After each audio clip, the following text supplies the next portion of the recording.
یعنی پیٹھ کو اپنی سیدھی کر دیں، سر اور پیٹھ، یہ رکوع کا جو ہے کامل درجہ ہے۔ اچھا، رکوع جو ہے وہ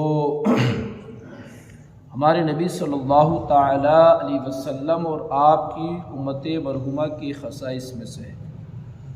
پہلے جو دوسرے نبیوں کی امتیں تھیں یا دوسرے انبیاء علیہ السلام جو دنیا میں تشریف لے کر آئے اور وہ نمازیں پڑھتے تھے، مگر وہ اس طرح سے نماز کے اندر ان کا رکوع نہیں تھا جیسے ہم رکوع کرتے ہیں۔ جس طرح سے ہم رکوع کرتے ہیں اس طرح سے رکوع نہیں تھا ان کا۔ یہ رکوع کرنا جو ہے وہ خاص کر اس امت محمدیہ صلی اللہ علیہ وسلم کو اللہ رب العزت نے عطا کیا ہے۔ یہ ہمارے خصائص میں سے ہے، یعنی امت مصطفیٰ صلی اللہ علیہ وسلم کی فضیلت میں سے ایک فضیلت یہ بھی ہے کہ اور انبیاء علیہ السلام کی امت نماز پڑھتی تھی مگر وہ بلا رکوع کی نماز پڑھتی تھی، اور ہم رکوع کے ساتھ نماز پڑھتے ہیں۔ یہ ایک ہماری فضیلت ہے اللہ رب العزت کی طرف سے یہ۔ اور شروعات میں خود اللہ کے حبیب صلی اللہ علیہ وسلم بھی بلا رکوع سے نماز ادا کیا کرتے تھے شروعات کے اندر۔ کب تک؟ جب تک پیغمبر اسلام صلی اللہ علیہ وسلم اسراء یعنی شب معراج میں تشریف لے کے گئے، اور آقا علیہ السلام جب شب معراج سے واپس تشریف لے کر آئے، تو واپس جب اللہ کے حبیب صلی اللہ علیہ وسلم شب معراج سے تشریف لے کر آئے، اور جب صبح کو اللہ کے حبیب صلی اللہ علیہ وسلم نے ظہر کی نماز ادا کی، جب تک رکوع نماز میں نہیں کیا جاتا تھا، جب تک رکوع نماز کے اندر نہیں کیا جاتا تھا، جب اللہ کے حبیب صلی اللہ علیہ وسلم عصر کی نماز کے لیے آقا تشریف لے کے جانے لگے، یا اللہ کے حبیب صلی اللہ علیہ وسلم نے عصر کی نماز کا اہتمام کیا، تو اس وقت پھر حکم آیا کہ اے میرے حبیب صلی اللہ علیہ وسلم اب آپ رکوع کیجیے۔ تو اللہ کے حبیب صلی اللہ علیہ وسلم نے جس دن آقا کو شب معراج ہوئی، یعنی جو اب یہ رجب شریف کی 27 تاریخ آ رہی ہے، تو 27ویں تاریخ تھی، اور 27ویں رجب کی 27 تاریخ کی عصر کی جو نماز اللہ کے حبیب صلی اللہ علیہ وسلم نے ادا کی، وہ رکوع کے ساتھ اللہ کے حبیب صلی اللہ علیہ وسلم نے ادا کی۔ یہ خاص اس امت کے لیے ہے۔ اچھا، رکوع کے بہت سارے مسائل ہیں، اور رکوع کے مسائل یہ ہیں، اگر ہم جب رکوع کرنے کے لیے ہم رکوع کر رہے ہیں، تو رکوع میں کم سے کم بندہ اتنی دیر ٹھہرنا واجب ہے کہ جتنی دیر میں ایک مرتبہ سبحان اللہ کہتے اتنی دیر ٹھہرنا واجب ہے۔ رکوع کرنا فرض ہے۔ رکوع کرنا کیا ہے؟ رکوع کرنا فرض ہے، اور رکوع میں اتنی دیر تک ٹھہرنا کہ جتنی دیر ایک مرتبہ سبحان اللہ کہہ دی جائے اتنی دیر ٹھہرنا واجب ہے۔ اگر اس سے جلدی اس نے سر اٹھا دیا تو اس کا واجب ادا نہیں ہوگا، اور اس کا پھر رکوع ہی نہیں ہوا، یعنی اس کا فرض ترک ہو گیا، اس کی نماز ہی نہیں ہوئی، اس کی نماز نہیں۔ بہت سارے لوگ آپ دیکھتے ہیں کہ وہ بیٹھ کر نمازیں پڑھتے ہیں۔ معذوری ہے، معذوری کے حساب سے شریعت نے اجازت دی ہے کہ بھئی جیسے بھی آپ چاہیں ایسے آپ نماز ادا کر سکتے ہیں۔ اگر وہ کرسی پہ بیٹھ کر پڑھنا چاہے تو کرسی پہ بھی نماز ہو جائے گی، ایسا نہیں کرسی پہ نماز نہیں ہوگی، مگر وہ کرسی پہ بیٹھ کے جو نماز پڑھتے ہیں وہ اتنے فاسٹ کمپیوٹر والی نماز پڑھتے ہیں کہ بلٹ ٹرین والی نماز پڑھتے ہیں، وہ اتنی فاسٹ پڑھتے ہیں، یوں کرا بس ایک دم ہو جاتا۔ میں دیکھا ایک صاحب وہ آئے تھے، تو ایک صاحب نے مجھے اشارہ کر کے دکھایا کہ دیکھ، تو وہ ضعیف تھے، تو مجھے اللہ کے رسول صلی اللہ علیہ وسلم کی حدیث یاد آئی۔ اللہ کے رسول صلی اللہ علیہ وسلم نے ارشاد فرمایا کہ لوگوں کو 50 سال 60 سال نماز پڑھتے ہو جاتے ہیں، مگر وہ صحیح معنوں میں اپنی نماز ادا نہیں کر پاتے۔ یعنی اگر وہ رکوع صحیح کرتے ہیں تو سجدہ ان سے صحیح نہیں ہوتا، اگر وہ سجدہ صحیح کرتے ہیں تو ان سے رکوع صحیح نہیں ہو پاتا ہے، اور رکوع کے اندر وہ کمیاں کر دیتے ہیں، تو جس کی وجہ سے وہ اتنے سال ان کو نماز پڑھتے ہو گئے، یعنی 60 سال ہو گئے، اب پوری عمر ہی ہو چکی، 60 سال رہ گئے، تو باقی کیا رہ گیا؟ باقی جو زندگی اگر مل رہی تو وہ گفٹ سمجھا جائے کہ گفٹ میں مل رہی ہے، تو اتنی عمریں ہو جاتی ہے۔ اللہ کے رسول نے فرمایا، اشارہ دیا کہ اتنی عمر ہو جائے گی، مگر وہ صحیح معنوں میں ان کی نمازیں وہ ادا نہیں کر پاتے ہیں۔ اور ایک اور حدیث میں اللہ کے رسول صلی اللہ علیہ وسلم نے ارشاد فرمایا کہ بعض اوقات انسان مسجد کے اندر نماز پڑھنے کے لیے تشریف لے کر آتا اور نماز پڑھ کر وہ بڑا مطلب یہ کہ بن ٹھن کے نکلتا کہ میں نے عشاء کی نماز ادا کے لیے میں نے فجر کی ظہر کی جو بھی وہ نماز پڑھا، اور نماز پڑھ کر آقا فرماتے کہ وہ مسجد کے دروازے سے باہر نہیں نکلتا ہے، یہ آقا فرماتے کہ پھٹے ہوئے کپڑے میں اس کی نماز کو جو اس نے ادا کی ہے لپیٹ کر اس کے منہ پر مار دیا جاتا، اس کے منہ پر مار دیا جاتا، پھٹے ہوئے کپڑے میں لپیٹ کر اس کی نماز کو اس کے منہ پر مار دیا جاتا۔ اور اللہ کے رسول صلی اللہ علیہ وسلم نے ایک اور ارشاد فرمایا، آقا کا ارشاد گرامی ہے، آقا فرماتے ہیں کہ بعض اوقات ایسا ہوتا ہے کہ بندہ نماز پڑھ کر ابھی سلام پھیرا، بندے نے نماز پڑھی اور نماز پڑھ کر سلام پھیرا، ابھی اس نے اپنا پاؤں نہیں بدلا تھا کہ اس کی نماز اس کے حق میں بد دعا کرتی ہے کہ جیسے تو نے مجھ کو ضائع کیا ایسی اللہ تجھ کو ضائع کر، ایسی اللہ تجھ کو ضائع کر دے۔ تو دوستو ایک میں چھوٹی سی ایک مثال ابھی میری یہ ذہن میں آئی، اپنے گھر کے اندر 3-4 تالے لگے ہوئے ہوں دروازوں پر الگ الگ گیٹوں، اور اپنے ہاتھ میں 5-7 چابیاں ہیں، تو جب ہم روزانہ تالا لگاتے ہیں بند کرتے ہیں تو ہمیں خوب معلوم ہوتا ہے کہ کون سی چابی کس تالے کی معلوم ہوتا ہے۔ اچھا اگر ہم نے دوسرے تالے کی چابی کسی دوسرے تالے میں ڈال دی تو تالا کھل جائے گا؟ بولیے، جب ہم تم تالا کھولتے ہیں تو اس وقت دیکھ کر احتیاط کے ساتھ کام کرتے ہیں یا اندھا دھن اس کے اندر ڈالے چلے جاتے ہیں؟ بولیے، دیکھ کے کریں گے نا، اور اندھا دھن اگر ڈالے چلے گئے وہ پھر کہیں کہ بھئی تالا نہیں کھل گیا، پھر کہیں تالا نہیں کھل گیا، تو وہ تالے کا قصور ہے یا چابی کا قصور ہے یا اپنی عقل کا قصور ہے؟ نہیں تو وہ تالا خراب ہے نہ چابی خراب ہے، یہ ہماری عقل کا قصور ہے کہ ہم نے اس کو دیکھ کر نہیں ڈال رہے، اگر چابی دیکھ کر ڈالتے تو تالا کھل جاتا۔ ایسی ہی نماز ہے یہ، ہم اپنی مرضی سے پڑھتے رہیں گے تو بہت ساری چیزیں، جیسے میں نے کہا جب تک ہم اگر سبحانہ پڑھ رہے ہیں تو ہماری توجہ اس طرف نہیں ہوگی تو بہت ساری ہم غلطی کرتے رہیں گے۔ ہم رکوع کی تسبیح پڑھ لیں، اگر ہماری توجہ نہیں ہوگی تو ہم رکوع کی تسبیح صحیح ادا نہیں کر سکتے، نماز کے ارکان ادا نہیں کر سکتے۔ جیسے میں نے جمعے میں ایک دن آپ کو بتایا کہ جمعے سجدہ کرنا جو ہے وہ فرض ہے، سجدہ کرنا فرض ہے، مگر اس فرض کو ادا کرنے کے لیے 8 اس کے شرائط ہیں۔ کتنے؟ 8 اس کے شرائط ہیں، اگر وہ ادا نہیں ہوں گے تو سجدہ ادا نہیں ہوگا، سجدہ ادا نہیں ہوگا۔ اب وہ 8 شرائط کب ہوں گے؟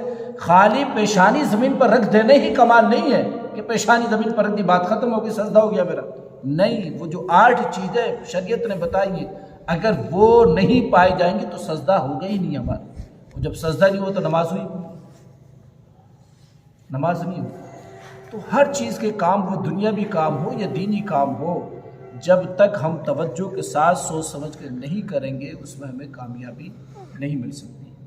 جیسے میں نے شروعات میں آپ سے کہا تھا، بتایا تھا کہ دیکھیے ایک حکایت میں آپ کو سناؤں، شروعات میں نے شادی سنائی تھی، بڑی کام کی چیز ہے، اگر مطلب یہ کہ ہم نے اس بات کے اوپر توجہ کر لیا نا تو میں سمجھتا ہوں کہ ہم کامیاب ہو سکتے ہیں،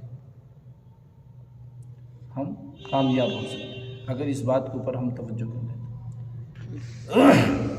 حضرت آقا سلمی رضی اللہ تبارک تعالیٰ ایک کپڑے کے تاجر تھے، کپڑے کا کام کرتے تھے، کپڑے کے تاجر تھے، کپڑے کا کام کرتے تھے، اور یعنی کپڑا اپنے ہاتھوں سے تیار کیا کرتے تھے، کپڑا بنایا کرتے تھے، بنتے تھے۔ تو آپ فرماتے کہ میں نے ایک کپڑا تیار کیا، اور تیار کرنے کے بعد فرماتے کہ اتنا نفیس اور عمدہ کپڑا میں نے تیار کیا کہ میری نظر کے اندر اس کے اندر کوئی کمی نہیں تھی، میری نظر میں اس میں کوئی کمی نہیں تھی۔ میں اس کپڑے کو بیچنے کے لیے بازار چلا گیا، اور بازار میں جانے کے بعد جب میں نے ایک بازار کو جو تاجر تھا اس کو جب دکھایا تو اس کو دکھانے کے بعد جب اس نے دیکھا تو اس نے میرے کپڑے کی بڑی معمولی قیمت لگائی، بہت کم قیمت لگائی۔ میں نے سوچا بھائی اتنی کم قیمت کی؟ تو اس نے کہا کہ اس لیے میں کم قیمت لگا رہا ہوں کہ تمہارے کپڑے کے اندر یہ کمیاں۔ اس نے الگ الگ اس کی کمی گنائی۔ جب کمی گنائی اور جب میں نے نظر کی تو مجھ کو بھی وہ کمی محسوس ہوئی، مجھے بھی کمی دکھائی دی۔ اچھا کمی کب دکھائی دیتی ہے؟ جب سامنے والا بتائے کہ یار یہ غلط ہو رہا ہے۔ جیسے مثال کے طور پر کوئی پینٹر لکھ رہا تو وہ اپنی جانشتائی میں تو بہت اچھا عمدہ لکھ رہا، مگر جب دوسرا والا دیکھے گا، دیکھتے ساتھ نظر ڈالے گا، پڑھے گا تو کمی نکال لیتا نہیں نکال لیتا؟ ہوتا نہیں ایسا کہ بہت سارے مطلب ہم نے کام تو کیا، یار یہ دیوار تو بڑی عمدہ بنائی ہے، بڑا بہترین اچھا پتھر لگایا ہوا، مگر وہ مستری تو بڑا اچھا کر کے لگا رہا ہے، جیسے اب دوسرے نے نظر ڈالی کہ یار یہاں پر جیسے ہاتھ پھراتے سے دکھاتے یار یہ برابر اس میں سیٹنگ نہیں ملائی، ہوتا تو کمی کون نکالتا؟ دوسرے کو جب کوئی دیکھے گا تبھی وہ کمی نکال پاتا۔ خود اپنی جانشتائی میں ہر کسی کی چیز عمدہ ہوتی ہے، اچھی ہوتی ہے، جو انسان خود کرتا ہے۔ تو آپ فرماتے ہیں کہ انہوں نے جب کمی گنائی بزاد نے تو میں نے دیکھی اور مجھ کو بڑا افسوس ہوا، مجھے بڑا افسوس ہوا، اور میں نے اس سے کپڑا اپنا واپس لیا کہ اتنی اس کے اندر کمیاں تو میں تم کو کپڑا نہیں دے رہے، واپس لیا۔ اور لینے کے بعد حضرت عطا سلمی رضی اللہ تبارک تعالیٰ زار و قطار رونے لگے، اور اتنا روتے کہ آپ کی داڑھی مبارک تر ہو۔ اس بجاز کو رحم آیا، اس نے کہا کہ میں آپ کو منہ بولی قیمت دوں گا، جتنے تم کہو گے اتنی قیمت دینے میں تیار ہوں، جتنی تم کہو گے میں اتنی قیمت دینے کے لیے تیار ہوں، مگر آپ رونا چھوڑ دیجیے۔ تو دیکھیے بزرگ جو ہوتے تھے وہ کیسے عبرت حاصل کرتے تھے۔ آج ہم تم سب سنتے ہیں، بیانات بھی سن رہے ہیں، اپنے اماموں کے ذریعے سے بھی سن رہے ہیں، علماء کے ذریعے سے سن رہے ہیں، یوٹیوب پہ بھی دیکھ رہے ہیں، فیس بکوں پہ بھی دیکھ رہے ہیں، سوشل میڈیا کے ذریعے سے بھی ہم دین کی بہت ساری باتیں روزانہ سن رہے ہیں، ہے نہیں ہے؟ روزانہ ہم سن رہے ہیں، بہت سارے لوگ اس پر ریسرچ بھی کرتے ہیں کہ مولانا صاحب نے یہ بولا تو یہ صحیح ہو سکتا ہے یا نہیں ہو سکتا، بعد میں جا کے اس کو بعد میں ریسرچ بھی کرتے کہ یار دیکھیں کہ مولانا صاحب نے ایسی اوپر ہوائی تو بات نہیں کر دی۔ تو ایسا ہر جگہ ہوتا ہے، یہ کہ میں بات نہیں کر رہا، ہر جگہ پر آج انسان بڑا تیز ہو گیا ہے، اور ہونے کے بعد مطلب یہ ہے کہ وہ الگ الگ مطلب یہ ہے کہ جا کر اس کو اسٹڈی کرتا اور دیکھتا کہ بات واقعی میں صحیح ہے یا نہیں صحیح۔ تو آپ فرماتے کہ جب اس نے بجاز نے یہ کہا کہ میں آپ کو منہ بولی قیمت دینے کی تیار ہوں مگر آپ رونا چھوڑیے، تو آپ نے فرمایا میرے بھائی میں اس لیے نہیں رو رہا کہ تو نے کپڑے کی قیمت کم لگائی، میں اس لیے رو رہا ہوں کہ میری جانشتائی میں، میری نظر میں اس کے اندر کوئی کمی نہیں، مگر جب ایک ماہر کے سامنے میں نے اس کو دکھایا تو اس نے وہ کمیاں وہ عیب نظر مجھ کو دکھا دیے اور محسوس کرا دیے کہ جو میری نظر میں نہیں تھے، مگر بعد میں سمجھ گئے کہ ہاں یہ عیب ہے۔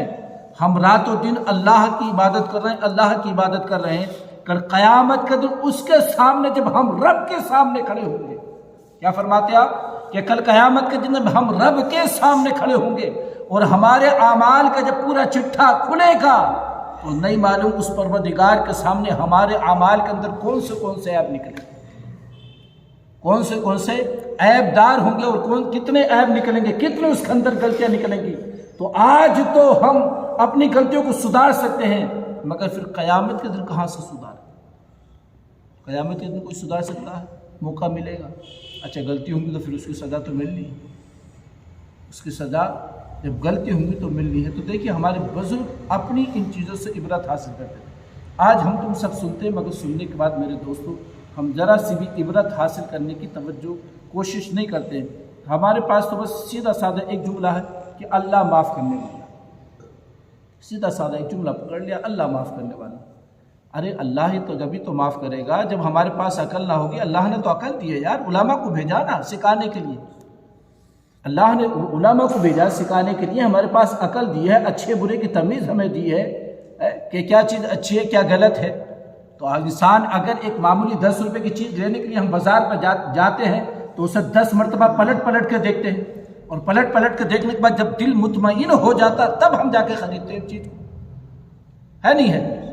یوں جا کے اٹھاتے کے ساتھ ہی جا کے چیز اٹھا لیتا کیا؟ معمولی سبزی ہم بنانے کے لیے جائے تو سبزی ہم اس کو اٹھا کے دیکھتے ہیں کہ یہ گلی سڑی تو نہیں ہے، خراب تو نہیں ہے۔ تو تو یار اللہ نے عقل دی ہے، ہر چیز کے لیے انسان اپنے فائدے کے لیے اس کو 10 مرتبہ اس کی اچھائی اور برائی پر نظر ڈالتا ہے۔ تو کیا ہم جس رب کی عبادت کر رہے ہیں کبھی ہم نے اس طرف بھی توجہ ڈالی ہے، نظر ڈالی ہے کہ یہ جو ادا کر رہے ہیں یہ صحیح ادا ہو رہی ہے، یہ غلط ادا ہو رہی ہے؟ اس طرف ہم سوچتے نہیں بس چل رہی ہے اللہ معاف کرے گا، اللہ معاف کرے گا۔ ایسے اللہ معاف نہیں کرتا ہے، خالی زبان سے کہنے سے اللہ معاف نہیں کرتا ہے، ویسے کام تو کرو، پھر اگر کوئی کمی ہو جائے تو پھر وہ معاف کرنے پر قادر ہے۔ ویسے کام تو کرو۔ اب دیکھیے میں تمہیں سناؤں، اپنی بات کو میں ختم کروں، آخری بات کہہ کے مجھے ایک جنا تم میں سے کوئی رکوع کے اندر جو تسبیح ہم پڑھتے ہیں وہ پڑھ کے سناؤ، پڑھو۔ سبحان ربی العظیم، یہ جو سجدے کی سبحان ربی العظیم، اب یہ پڑھی نا سبحان ربی العظیم، ہم پوری زندگی سبحان ربی العظیم سبحان ربی العظیم پڑھ لیں، کیا پڑھ لیں؟ سبحان ربی العظیم سبحان ربی العظیم پڑھ لیں۔ اب اس کا پتہ تمہیں، یہ جو تم پڑھ لو نا سبحان ربی العظیم، اس کے پڑھنے والے کی اللہ نماز قبول ہی نہیں کرتا ہے۔ سبحان ربی العظیم سبحان ربی العظیم پڑھنے والے کی نماز قبول نہیں کی جاتی ہے، بلکہ اس کی نماز کو لپیٹ کر اس کے منہ پر مار دیا جاتا ہے۔ میری بات سمجھے؟ اب دیکھیے سبحان ربی العظیم اور سبحان ربی العظیم میں نا اتنا فرق ہے جیسے زمین اور آسمان سے بھی زیادہ۔ کتنا فرق ہے؟ سبحان ربی العظیم میں اور سبحان ربی العظیم میں اتنا فرق ہے جیسے زمین اور آسمان سے بھی زیادہ، زمین اور آسمان سے بھی زیادہ فرق ہے۔ تو آپ بتاؤ جب اتنا فرق ہوگا تو نماز قبول ہو جائے گی؟ ہے سبحان ربی العظیم کا جو معنی ہے سبحان ربی العظیم، پاک ہے میرا رب جو بزرگ اور عظمت والا ہے۔ کیا ہے؟ بولو سمجھے، سمجھنے بولو، پاک ہے میرا رب جو بزرگ اور عظمت والا ہے۔ یہ کائے کا ترجمہ ہوا سبحان ربی العظیم، اور جس کسی نے پڑھا سبحان ربی العظیم تو اس کا پتہ معنی کیا ہو گیا؟ اس کا معنی یہ ہے کہ معاذ اللہ اللہ گونگا ہے۔ کیا ہوا؟ کیا ہو گیا؟ اللہ گونگا ہے۔ اب اگر کسی کا یہ تصور ہو جائے کہ اللہ گونگا ہے، اس کو معلوم نہیں کہ وہ اللہ کو گونگا بتا رہا، اور پھر اپنے علماء سے وہ سیکھنے کی کوشش نہیں کر رہا، تو یہ بتاؤ یہ نماز منہ پر نہیں ماری جائے گی ہماری؟ جب ہم نے سیکھنے کی کوشش نہیں کری کہ بھائی جیسے دل کر ایسے یاد کر لی کہ بھائی مولانا صاحب نے بتا دی تھی، جب ہم مدرسے میں پڑھتے تھے، مدرسے میں پڑھتے تھے تو مدرسہ اور مدرسے میں زمین و آسمان کا فرق ہے۔ ایک ہے مدرسہ اور ایک ہے مدرسہ، تو دونوں میں زمین و آسمان کا فرق ہے۔ ایک ہے ملانی کی پڑھائی، گھر میں آپا جی کی پڑھائی، اور ایک ہے عالم صاحب کی پڑھائی، ان دونوں کی پڑھائی میں زمین و آسمان کا فرق ہے۔ سب آپا جی کو میں نہیں کہہ رہا، مگر اکثر آپا جی جو ہیں ہماری رانی کے اندر، اکثر آپا جی تو ایسی ہیں جو سبحان ربی العظیم ہی پڑھا رہی ہیں، سبحان ربی العظیم۔ تو اب آپ خود اندازہ لگاؤ کہ سبحان ربی العظیم اور عظیم میں کتنا بڑا فرق ہوگا، زمین و آسمان جیسا فرق ہے۔ تو میرے دوستو جب ہم خود توجہ نہیں دیں گے نا تو پھر اللہ ہی خبردار ہے۔ تو اللہ رب العزت جب معاف فرماتا ہے، جب مطلب یہ ہے کہ ہم سیکھنے کی کوشش کرتے ہیں اور پھر بندے سے نہ آئے، سیکھنے کے بعد نہ آئے، سیکھنے کے بعد نہ آئے تو پھر اللہ معاف کرنے پر قادر ہے، اور اس کو ڈبل ثواب اللہ رب العزت عطا فرماتا، ڈبل ثواب اللہ رب العزت عطا فرماتا۔ اور ہم سیکھنے کی کوشش ہی نہیں کر رہے، اپنی منمانی کے پڑھ لیں کہ یار شرم جو ہمارے اوپر شرم کا جو چولا نا کہ یار کیسے پڑھنے جاؤں گا، مولانا صاحب یا کہ اتنے بڑے ہو گئے۔ تو یہ دوستو دین محمدی ہے، اس میں بڑا چھوٹا کوئی نہیں ہوتا ہے۔ جو شرم و حیا جس نے کی وہ دوزخ میں چلا گیا، اور جس نے شرم اتار دی قسم خدا کی اللہ نے اس کی بخشش فرما دی۔ اللہ تعالی ہم سب کو عمل کی توفیق